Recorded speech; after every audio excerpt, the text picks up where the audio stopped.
اعوذ باللہ من الشیطان الرجیم بسم اللہ الرحمن الرحیم ان الذین یخشون ربهم بالغیب لهم مغفرۃ واجر کبیر وَأَسِرُّوا قَوْلَكُمْ أَوْ اجْهَرُوا بِهِ إِنَّهُ عَلِيمٌ بِذَاتِ الصُّدُورِ أَلَا يَعْلَمُ مَنْ خَلَقَ وَهُوَ اللَّطِيفُ الْخَبِيرُ.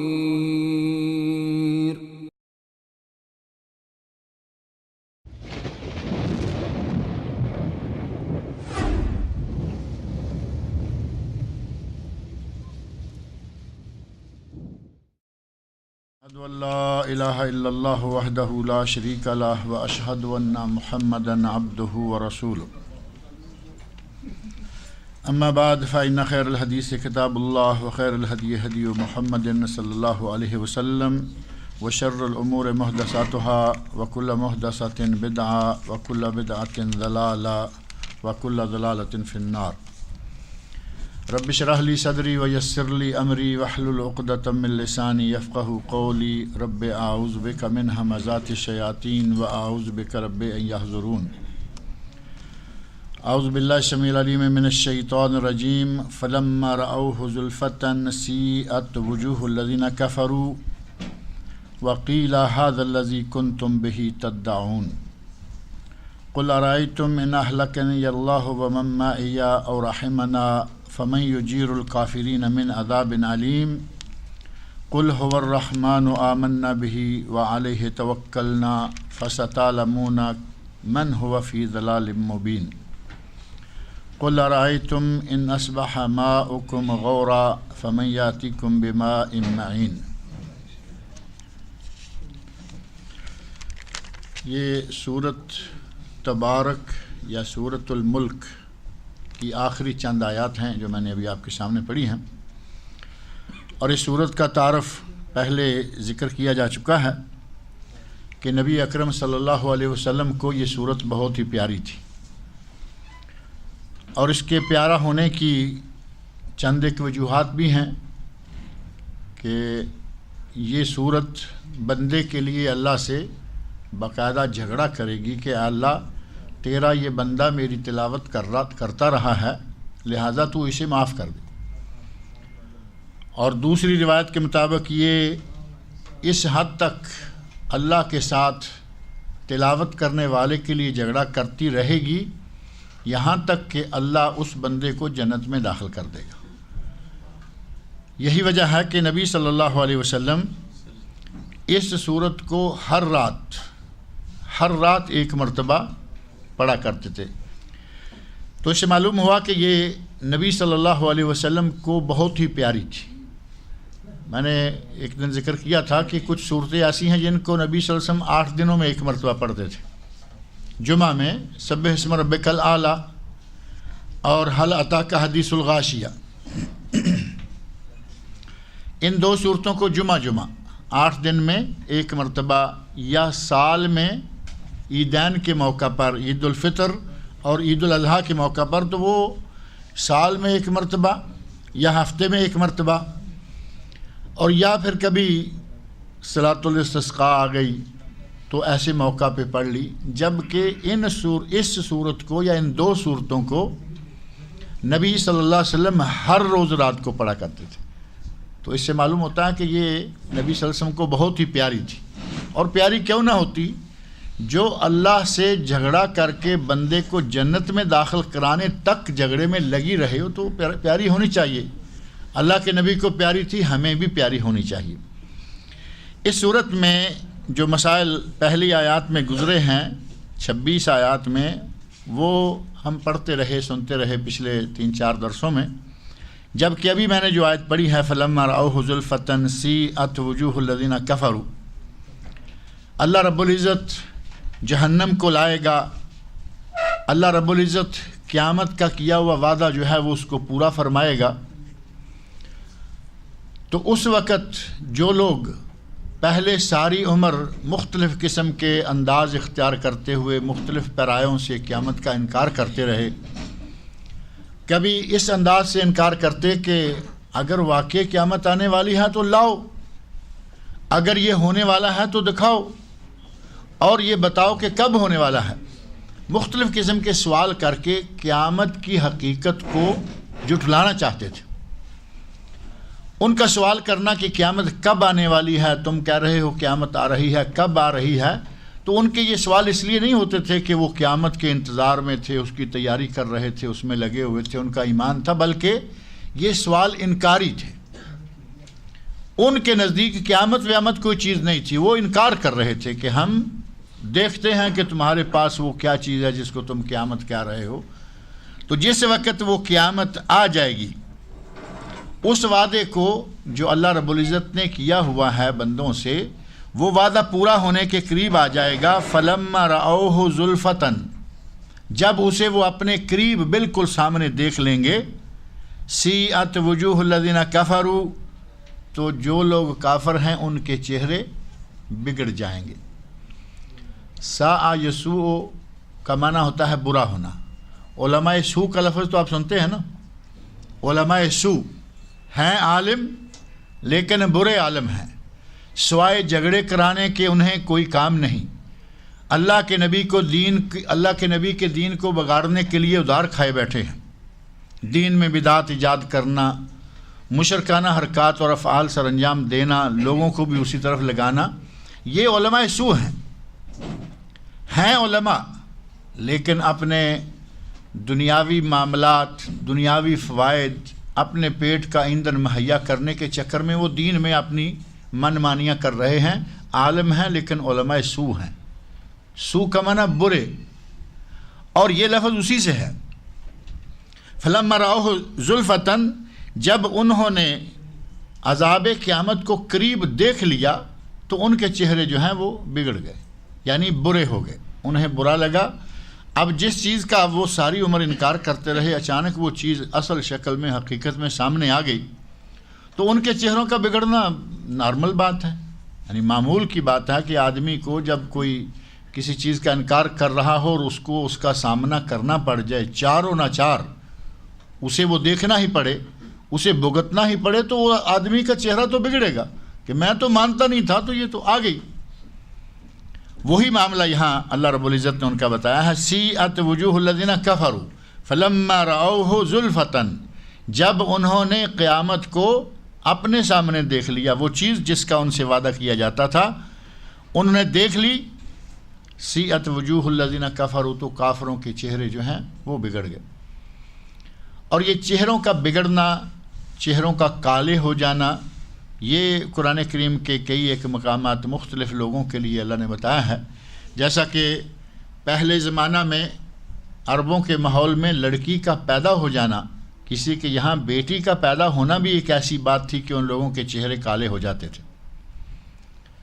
اس سلسلہ میں قرآن کریم میں اللہ نے فرمایا ہے، وَإِذَا بُشِّرَ أَحَدُهُم بِالْأُنثَىٰ ظَلَّ وَجْهُهُ مُسْوَدًّا، جب ان میں سے کسی کو یہ بتایا جائے کہ تمہارے یہاں بیٹی پیدا ہوئی ہے، ظَلَّ وَجْهُهُ مُسْوَدًّا، تو اس کا منہ کالا ہو جاتا تھا، منہ کالا ہو جاتا غم سے، پریشانی سے، آر سے کہ میرے یہاں بیٹی پیدا ہوگی۔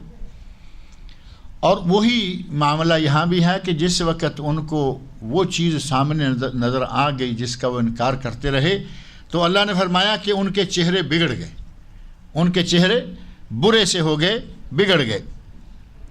وَقِيلَ هَذَا الَّذِي كُنْتُمْ بِهِ تَدَّعُونَ، اور کہا جائے گا ان لوگوں سے کہ یہ ہے وہ قیامت، یہ ہے وہ محشر کا دن جس کا تم ہمیشہ مطالبہ کرتے رہے ہو، تم تقاضا کرتے رہے ہو کہ اگر کوئی قیامت ہے تو لاؤ کہاں ہے۔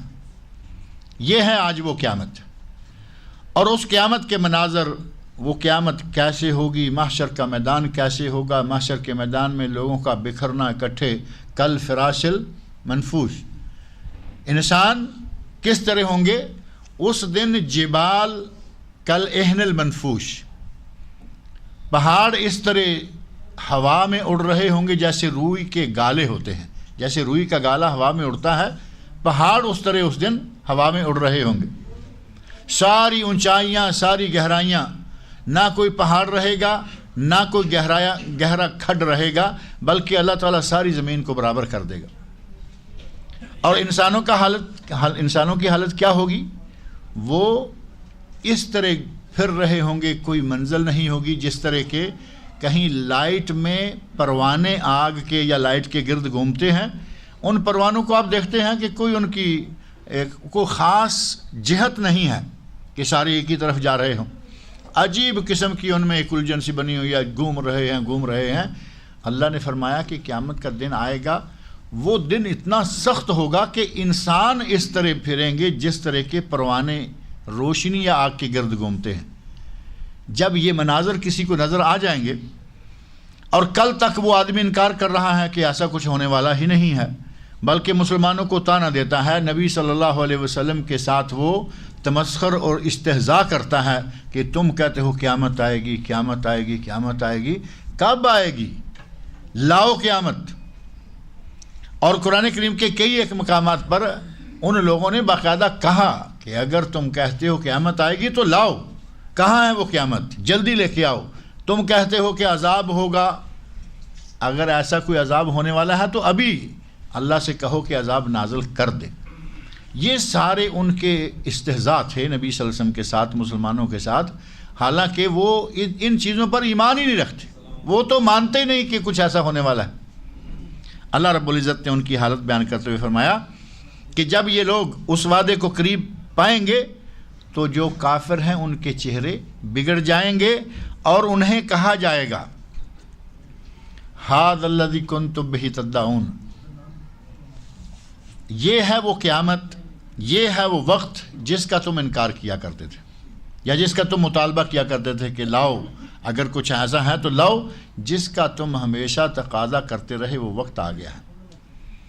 اب وہ وقت ایسا ہے کہ اگر کوئی چاہے کہ میں وہاں اپنی منمانی کروں، ادھر سے ادھر جاؤں، ادھر سے ادھر جاؤں، ایسا کچھ نہیں ہوگا۔ وہاں جس کے دائیں ہاتھ میں نامہ اعمال دیا جائے گا، دائیں میں ہی آئے گا، جس کے بائیں میں دیا جائے گا وہ بائیں میں ہی آئے گا۔ وہ چاہے چھپنا چاہے بھاگنا چاہے، نہ چھپ سکے گا نہ بھاگ سکے گا۔ کتنی اس وقت آدمی بیچارگی کے عالم میں ہوگا، بے بسی کا عالم ہوگا۔ اس بیچارگی اور بے بسی کے عالم میں اللہ رب العزت اپنا فیصلہ ہر کسی کے لیے کرے گا، جو کہ برحق ہوگا اور عدل و انصاف پر مبنی ہوگا، کسی پر ظلم نہیں ہوگا، کسی پر زیادتی نہیں ہوگی۔ اللہ رب العزت نے فرمایا ھذا الذی کنتم بہ تدعون، جس کا تم تقاضا کرتے رہے ہو، جس کا مطالبہ کرتے رہے ہو کہ اگر ہے تو لاؤ، یہ آج وہ وقت آ گیا ہے۔ قل ارأیتم ان اہلکنی اللہ ومن معی او رحمنا، نبی صلی اللہ علیہ وسلم سے مخاطب ہو کر اللہ نے اس آیت میں فرمایا کہ اے میرے نبی کہہ دیجئے، قل ان لوگوں سے کہہ دیجئے، ارأیتم تمہارا کیا خیال ہے، ان اہلکنی اللہ اگر اللہ مجھے ہلاک کر دے، ومن معی اور جو لوگ میرے ساتھ ہیں، میرے صحابہ ہیں، اللہ ان کو بھی ہلاک کر دے، اور رحمنا یا اللہ ہم پر رحم فرما دے، ان دونوں حالتوں میں تمہارا کیا فائدہ ہوگا؟ اگر اللہ مجھے ہلاک کر دیتا ہے تو تمہیں کیا ملے گا؟ میرے صحابہ کو میرے ساتھ ہی ہلاک کر دیتا ہے تو تمہارا کیا بنے گا؟ اور اگر اللہ ہم پر رحم فرما دیتا ہے تو تمہارا اس میں سے کیا فائدہ ہوگا؟ اور ساتھ ہی فرمایا فَمَن يُجِيرُ الْكَافِرِينَ مِنْ عَذَابٍ عَلِيمٍ، کافروں کو اللہ کے عذاب سے، اللہ کے دردناک عذاب سے کون بچائے گا؟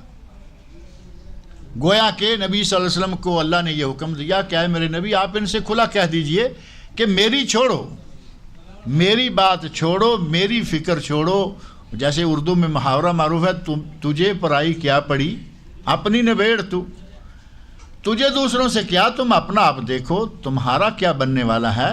اللہ رب العزت نے اپنے نبی سے مخاطب کو ہو کر فرمایا قل ارأیتم، اے میرے نبی ان لوگوں سے کہہ دو کہ تم کیا خیال کرتے ہو، کیا دیکھتے ہو، کیا سمجھتے ہو، ان اہلکنی اللہ اگر اللہ مجھے ہلاک کر دے، ومن معی اور ان لوگوں کو بھی ہلاک کر دے جو کہ میرے ساتھ ہیں، میرے صحابی ہیں، میرے ساتھی ہیں، اور رحمنا یا ہم پر رحم کرے، فَمَن يُجِيرُ الْكَافِرِينَ مِنْ عَذَابٍ علیم، تو کافروں کو دردناک عذاب سے کون بچائے گا؟ یعنی تم بچنے والے نہیں ہو، ہم ہلاک ہو جائیں یا بچے رہیں، میرے ساتھی ہلاک ہو جائیں یا بچے رہیں، اللہ ہمیں ہلاک کر دے یا ہم پر رحم فرمائے، تمہارا معاملہ جو ہے وہ طے ہے کہ تمہیں اللہ کے عذاب سے کوئی نہیں بچائے گا۔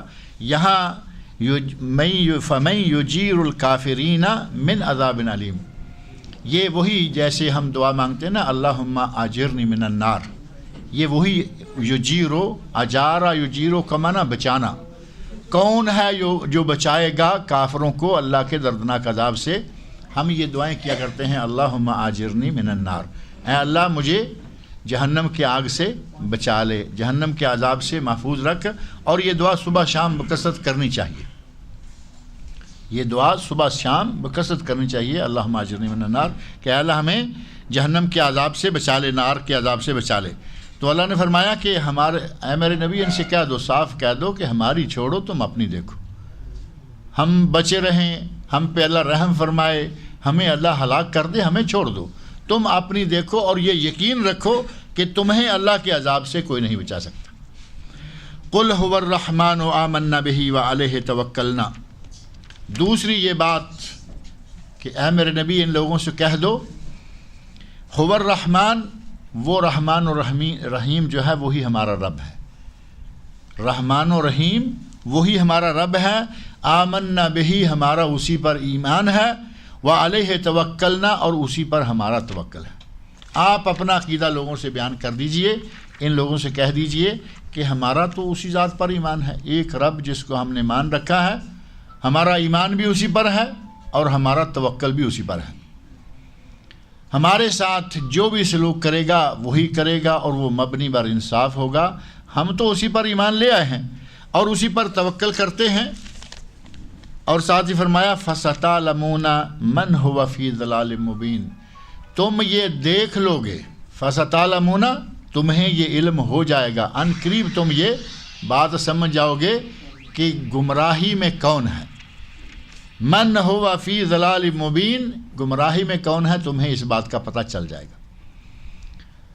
نبی صلی اللہ علیہ وسلم کو ان لوگوں کا، مشرکین مکہ کا، کفار کا کہنا کہ تم پاگل ہو، یہ تو معروف ہے نا، مجنون کہا، اور اللہ رب العزت نے اس کا رد کیا کہ یہ بات تمہارے ذہن میں رہے کہ تمہارا ساتھی، تمہارا نبی مجنون نہیں ہے، اور کہیں فرمایا کہ تمہارے ساتھی، تمہارے نبی کو کوئی جن وغیرہ نہیں لگا ہوا، تمہارا ساتھی بالکل صحت مند، تندرست و توانا اور سلامتی کے ساتھ ہے۔